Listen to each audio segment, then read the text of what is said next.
আসন্ন জাতীয় সংসদ নির্বাচনে ঢাকা ১০ আসনের প্রার্থী হওয়ার লক্ষ্যে মনোনয়নপত্র সংগ্রহ করেছেন আসিফ মাহমুদ সজীব ভুঁইয়া।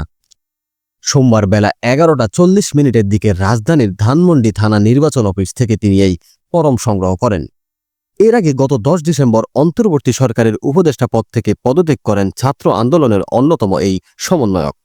ওই দিন সন্ধ্যায় প্রধান উপদেষ্টা ডক্টর মোহাম্মদ ইউনূসের সঙ্গে বৈঠকের পর তিনি এবং অপর ছাত্র প্রতিনিধি মাহফুজ আলম পদত্যাগপত্র জমা দেন। আসন্ন নির্বাচনে প্রতিদ্বন্দ্বিতা করার লক্ষ্যেই তারা সরকার থেকে বিদায় নেন বলে জানা গেছে। এদিকে ঢাকা ১০ আসনে ধানমন্ডি, কলাবাগান, নিউ মার্কেট ও হাজারীবাগ বিএনপির মনোনয়ন পেয়েছেন দলটির নির্বাহী কমিটির সদস্য শেখ রবিউল আলম। জাতীয় নাগরিক পার্টি এনসিপি এখন পর্যন্ত এই আসনে প্রার্থী ঘোষণা করেনি।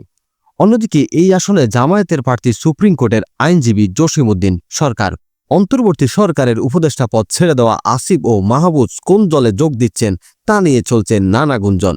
গুরুত্বপূর্ণ পদ নিয়ে এনসিপিতে যোগ দিবেন নাকি গণ অধিকার পরিষদে যোগ দিয়ে বিএনপি জোটে প্রার্থী হবেন।